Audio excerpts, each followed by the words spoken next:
Good morning, everyone. Thank you so much for coming. I really appreciate it. So, today we're going to talk about heart health. It is something that affects most people in our country.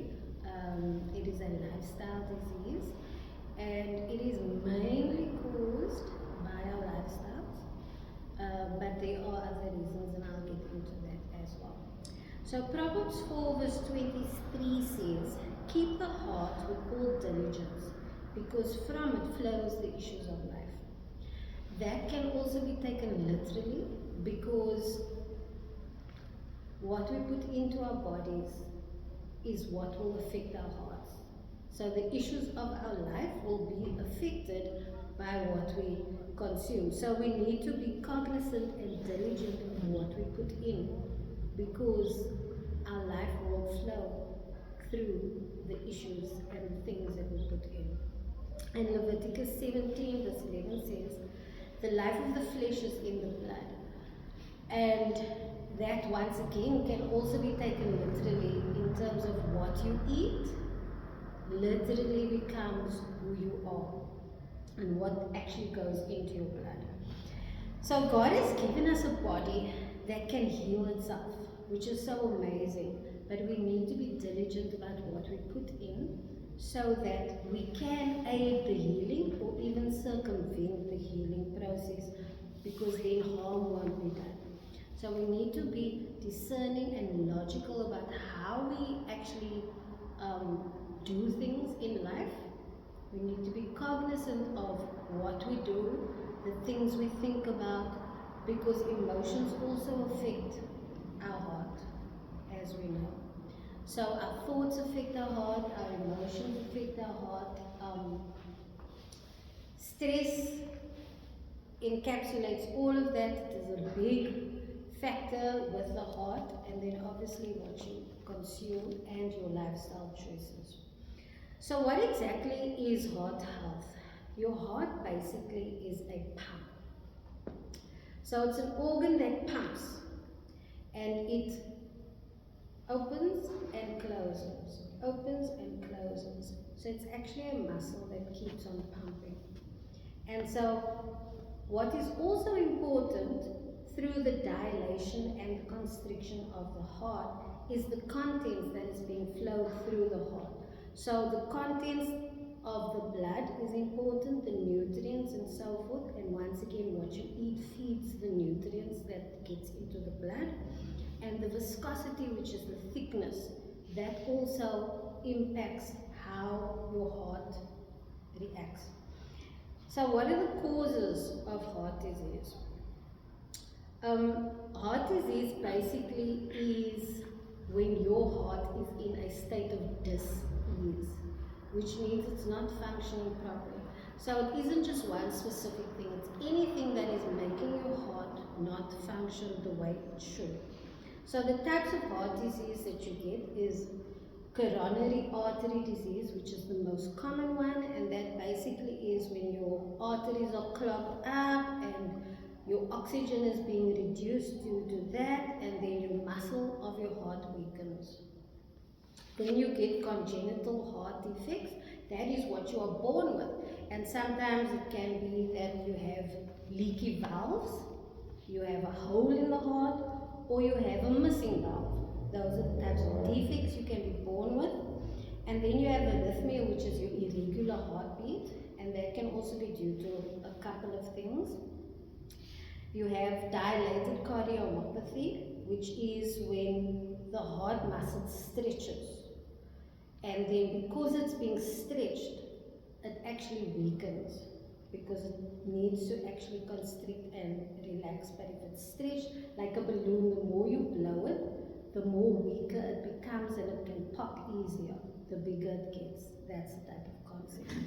Then you get myocardial infarction, which is basically a heart attack, and that is also due to plaque buildup or blood clots or both. And then you get heart failure, which can be a myriad of different things. It could be one of the things we mentioned, or other factors that could cause heart failure. And so we need to be cognizant of what our blood pressure is and what we are doing to assist the blood pressure.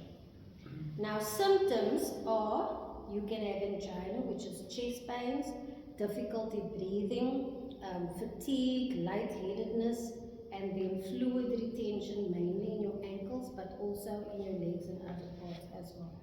Now, signs and symptoms of a heart attack is breathlessness, nausea, chest pain, arm, jaw, and back pain, sensation, tingling sensation, choking sensation, swollen ankles, fatigue, irregular heartbeats.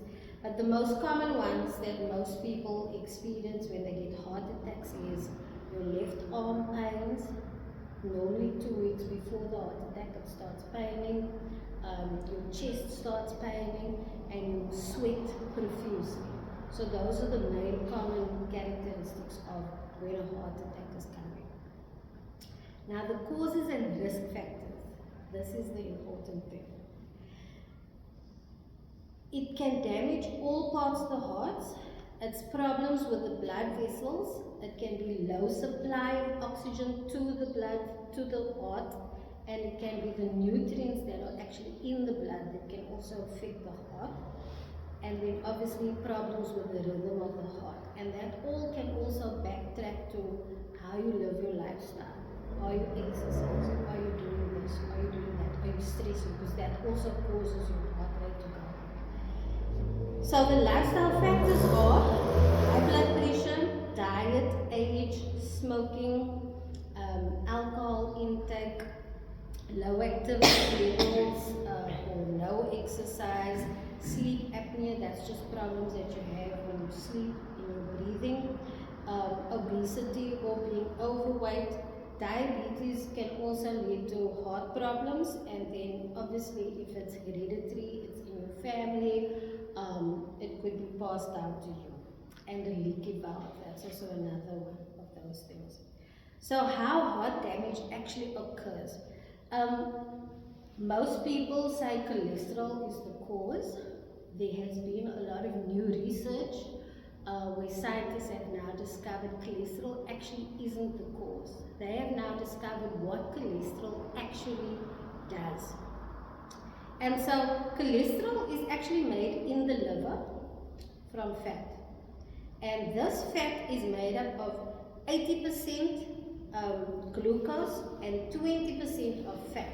And the fat is from what you eat. So whether it's good fats like your avocados, your nuts, those types of things, olive oil, those are good fats, or the bad fats, which is your processed foods, fast foods, those types of things. So that fat percentage determines or is determined by what you eat. The glucose side is also determined by what you eat, because glucose is mainly made from carbohydrates. And are you eating good carbohydrates or are you eating bad carbohydrates? So the carbohydrates that it's broken up into from high to low basically is breads, cereals, cake, pizza, anything made with flour or wheat, pasta, and then your vegetables that are carbohydrates, which is your cauliflowers, your potatoes, sweet potatoes, those types of things, and then the sugars that you consume.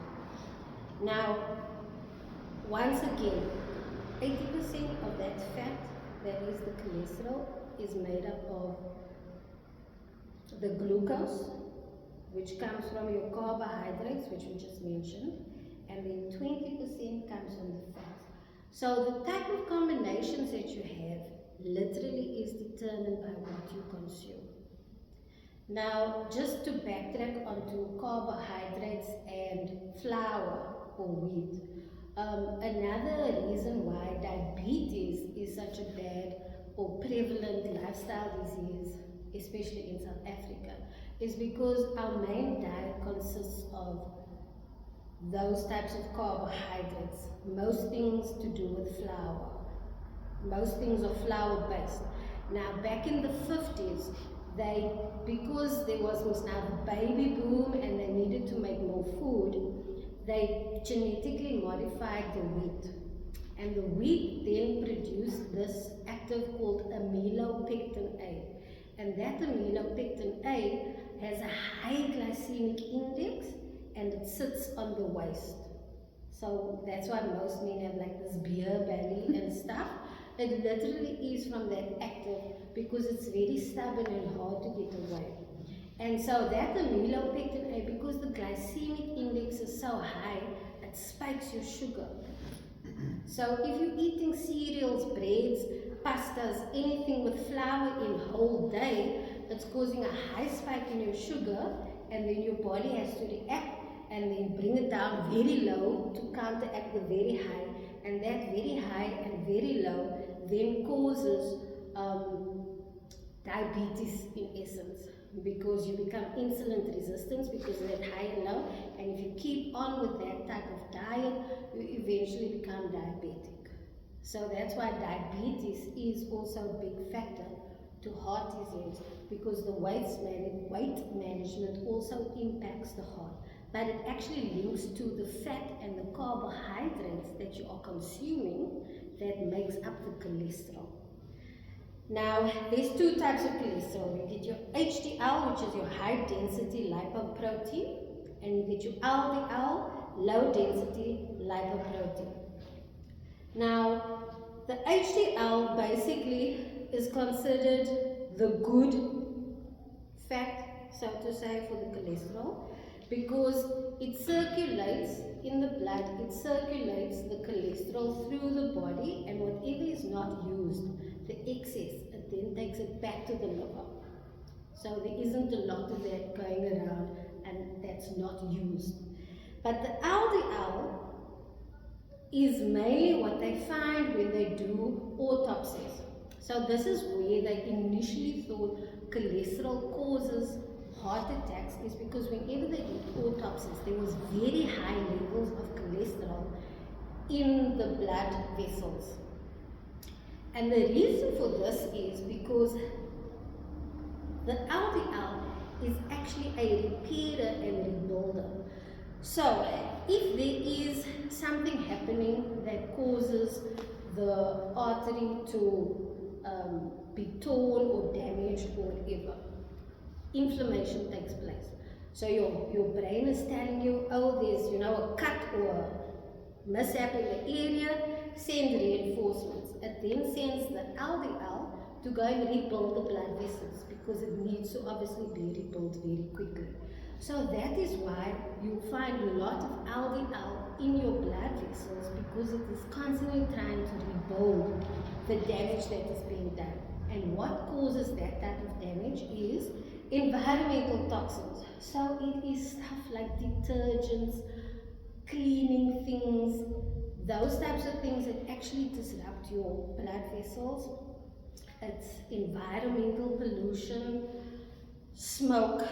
It's then also the scar tissues from when those things does tear or break down the blood vessels. That scar tissue buildup also causes problems when the arteries now are becoming, when a lot of the scar tissue is happening and a lot of these unhealthy things are in the blood, it then makes the walls of the blood become more rigid and narrow.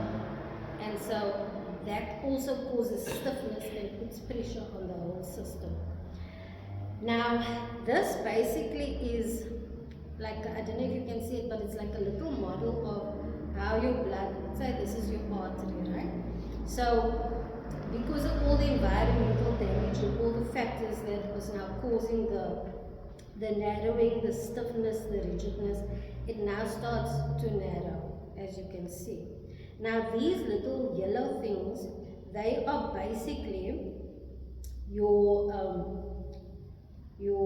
protein your protein. So in your blood, you get your protein, you get your glucose, and they then come through the blood, because your blood is made up of various things. And in the cholesterol, we also get that fat globules. So they then, because there's a lot of tissue that is being repaired by the LDL. Now, when you have scar tissue, it causes a little bump. So these are also those pumps. And so when the protein molecules and the glucose and those bigger molecules come down, they sometimes get stuck on these pumps. And over time, that starts building up, the getting stuck. Because now your arteries is narrow and it's rigid, so it can't expand. And it's stiff. So now it's now going like that, and all these things can't allow the normal blood to come through, and all the stuff that's in the blood to come through. So they start getting stuck, and then eventually one or two will fall down to the bottom, and that is when a stroke or a heart attack occurs. Now, if these glucose globules, or whichever part gets stuck at the apex or whatever, if it gets stuck in a carotid artery, that causes a stroke. If it gets stuck in a heart muscle, that causes a heart attack. So it just depends on which blood vessel it's actually getting stuck in. That determines whether it's a stroke or a heart attack.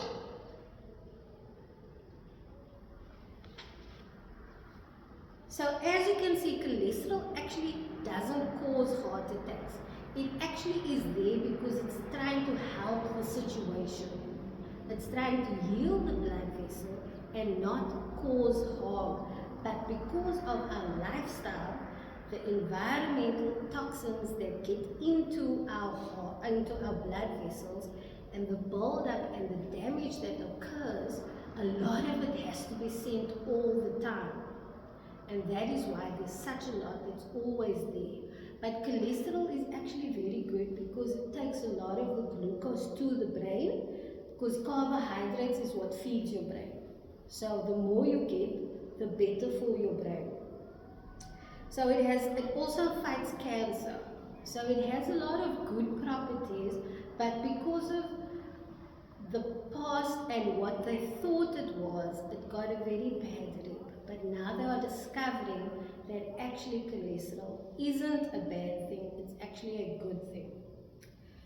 So how do you actually reverse this type of process? The main thing is a new start concept, which basically is you need to get the proper nutrition, you need to get sunlight, you need to get fresh air, you need to get water, you need to have a lot of rest, you need to have temperance, which basically is having moderation in everything that you do, because too much of a good thing is bad for you. And you need to have trust in God, because as we know, your trust affects your mental and your emotional state, and that also impacts the heart. So now there are two types of things that happen in your vessels. The one is called the sodium-potassium pump, and that basically regulates the salt in your blood vessels. And it is very important to get the right types of salt. When you use table salt, there's only two actives in there, and together it's sodium chloride and potassium, and together they are very toxic because they disrupt the sodium pump. And the sodium pump is what keeps the balance of the salt in your body so that it's at the right level. Because if there is too much, that's when swelling can occur and so forth. And all other types of problems, and that also when the sodium pump is disturbed or dysregulated, it basically also then leads to high blood pressure. So that is why doctors say don't eat salt because it causes high blood pressure, because it does. But that is table salt. There are different types of salt. Now the next one is your cellular process and how it works. So all your organs and all the cycles in your body, everything basically works at a cellular level. Now your cell basically just works with water and nutrients, because our body is 70 to 80% water. So it only needs water and nutrients in order to work. Because of our lifestyles, we are not getting enough water and we are not getting enough nutrients, the proper nutrients to work. So already we are in a state of dehydration. Most people are in a state of dehydration. So sometimes they think, oh, they can drink a lot of water and then they're going to the toilet constantly because the water is just going out because it's not being used in the body the way it should. And the reason for that is because it's not being taken into the cell because we are in a state of dehydration. So to protect the cell, a layer is formed around the cell to protect the contents of what is in the cell. So to unlock this layer, you need 3 types of magnesium.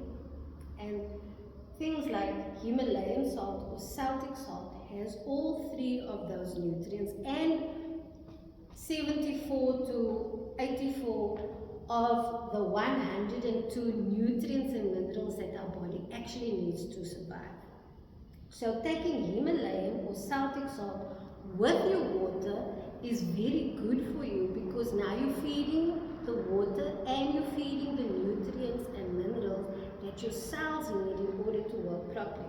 So the one magnesium unlocks this turgid layer around your cell. And the other magnesium sucks all the nutrients and water into the cell. And then the other magnesium kickstarts the whole cellular process. So that is why you need 3 different types of magnesiums to just get your cellular process going. And once your cell is getting all the proper nutrients and the water that it needs, it then starts functioning properly. Once the cell is functioning properly, all your organs will then start functioning properly. And you'll be healthier, more agile, things will start working better. Because the reason why we get any type of illness or disease is because something is not working. And the main reason with lifestyle diseases why something is not working is because at the cellular level, it's not getting what it needs to function properly, which backtracks to what you eat. That is why what you consume is very important. So it is important to use the right type of salt with your water so that your cellular process can happen properly. So those are the dynamics that happen within the blood flow and also that affects the heart.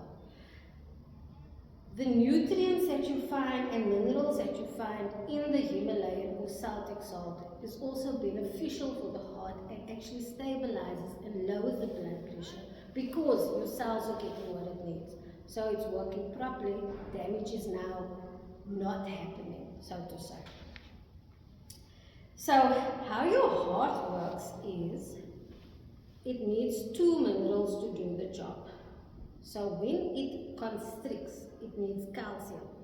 And when it relaxes or dilates, it needs magnesium. So we know magnesium also has a lot of other very important functions, especially at the cellular level, but also for our muscles and other things as well. So we need these 2 minerals for our heart to perform optimally. But the calcium that it needs isn't the calcium in calcium form, like what you get in milk, for example. The calcium that it needs is the type of calcium that our bodies actually make itself. And so in order to make the right calcium for your heart to work properly, you need beta-carotene and vitamin A, which is found in carrots, for example, and other vegetables. Those 2, vitamin D from the sun, then comes and is the energy process that converts these 2 into the calcium that your body actually needs. So once again, what you are consuming is very important for the various functions in your body to happen so that your organs can work properly. So when we have mineral deficiencies, that also causes high blood pressure naturally because of those different processes. So your arteries carries the blood away from the heart to the rest of the body. Your veins carries the blood from the body back to the heart. So the arteries have their own pumps in their walls, just like the heart, so that it can pump the blood to the rest of the body. And so magnesium and calcium is also important for that pumping to happen.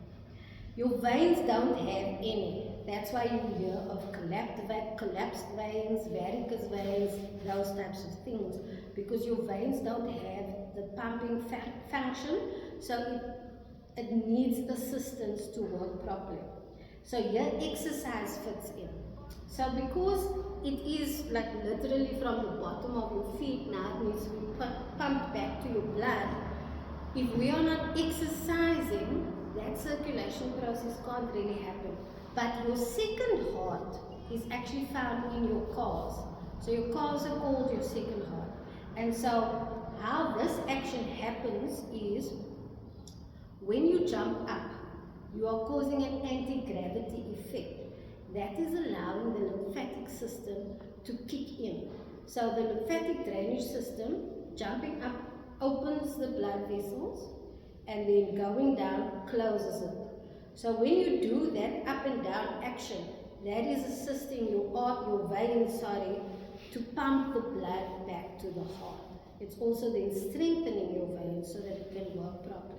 So this anti-gravity system is very important. So even if you do these types of things like on your toes as a start, it helps because your calf muscles are now starting to work, and then it can then start getting your blood pumping, and then gradually try to start jumping like that. And then if you have a trampoline or the small one, I forget what it's called, that also helps even more because now the anti-gravity is like in super mode, because now you're like really jumping high, you know. So the higher you go, the more anti-gravity is happening, the better your veins are going to work.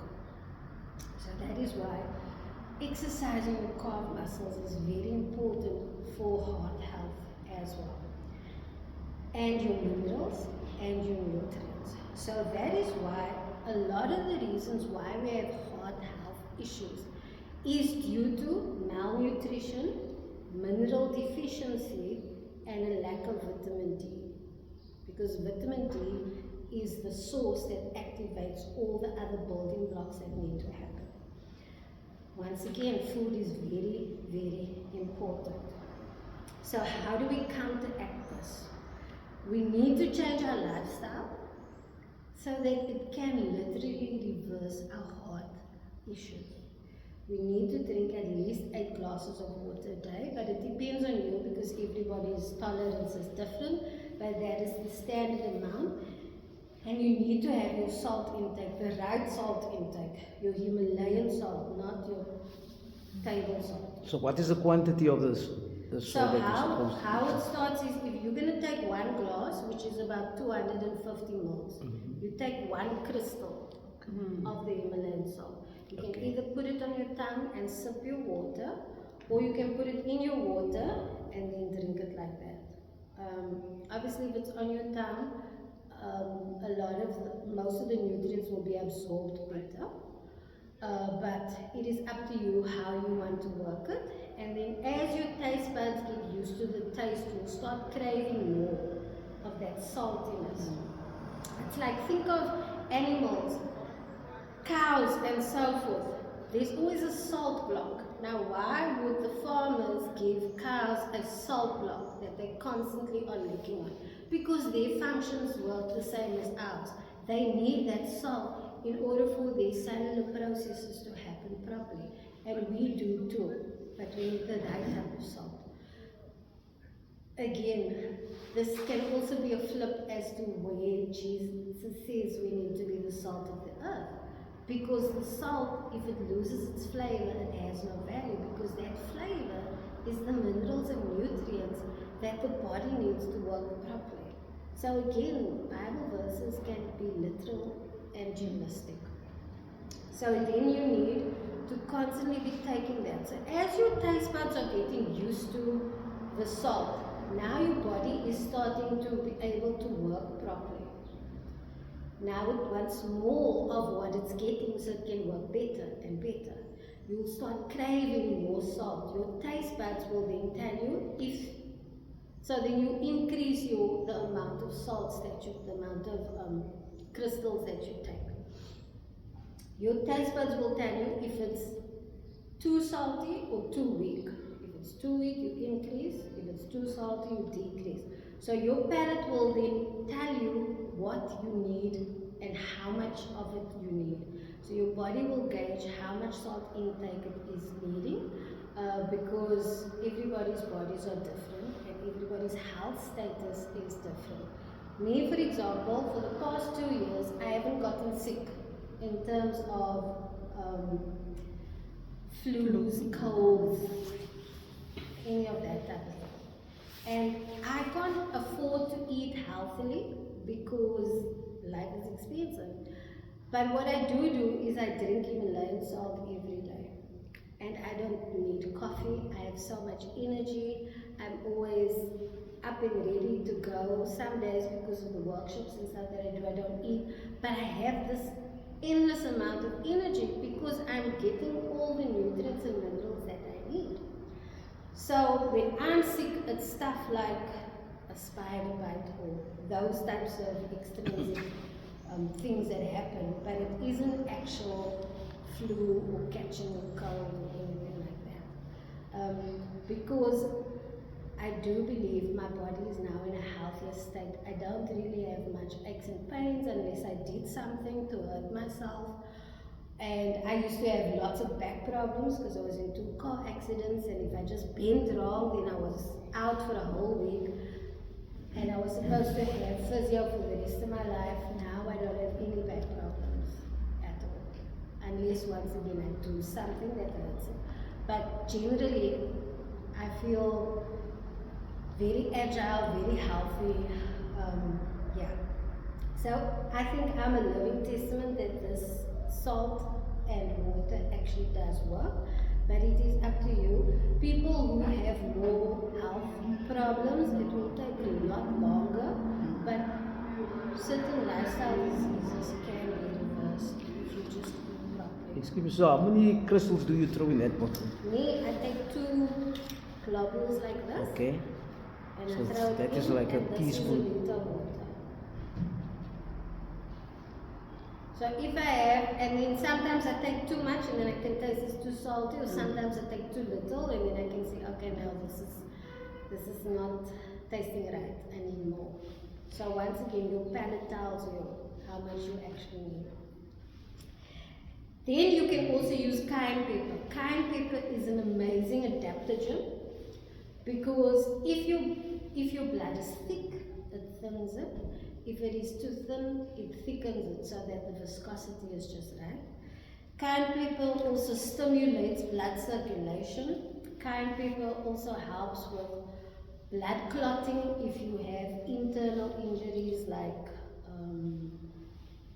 or whatever the case may be. It will start healing the vessels from the inside to stop bleeding. It really is one of those amazing herbs or spices that has a lot of health benefits to it, but it is extremely good for your heart health and can also help reverse high blood pressure. Then you get, it also strengthens your artery walls as well. So then it won't need so much cholesterol to fix what's happening because your walls are already so strengthened it can be agile should things happen. Then there's garlic. Garlic is a blood thinner and it is a dilator of the vessels, which is basically means it helps it to get bigger. And ginger, the same thing, it is a blood thinner, also helps the blood vessels to dilate. Breathing in deeply also is very important because it oxygenates the blood. Breathing through your nose is extremely important because it actually activates nitric oxide, and nitric oxide also is a dilator, so it also helps with the constriction and the relaxation and the constriction and the relaxation and the constriction of your blood vessels and your heart to help it pump properly. Then you get exercise, especially for your calves, which is very good, but any type of cardio is also very important. You need to have a nutrient-rich diet. So unfortunately, a lot of the vegetables that we eat is nutrient deficient. So you need to try and either grow your own vegetables by, building your soil so that your vegetables can have the proper nutrients it's supposed to. Or you can supplement in the proper way by using things like Himalayan salt and sea moss. So sea moss has 92 minerals and nutrients of the 102 minerals and nutrients that your bodies and your cell needs to work properly. And sea moss can be used in various different ways. You can use it in food, you can use it in smoothies, you can eat it just like that. It's up to you. Dates is very important. Date and date seed can be ground up and dried out and be used as a powder. You take a half a teaspoon in water with some honey, or the honey is optional, and drink that on an empty stomach. It is rich in antioxidants. It reduces inflammation, which protects the body on a very big scale, and it protects your heart health. Olive oil is also very good because it's a good fat, so it will help with that balance as well, and it is an antioxidant. Chia seeds is also very good because it's very rich in omega-3, and omega-3 is a good fatty acid, which then again speaks to what we spoke about before, and it improves your sugar levels, which impacts, as we mentioned, that whole carbohydrate story, that impacts the heart health due to the cholesterol. That's where the connection is. So the carbohydrates and your sugar intake is very important. So chia seeds help regulate those sugar levels.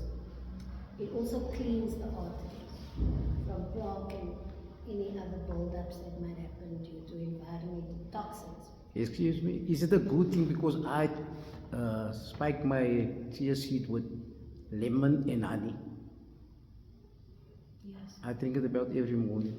that's good. But also in moderation.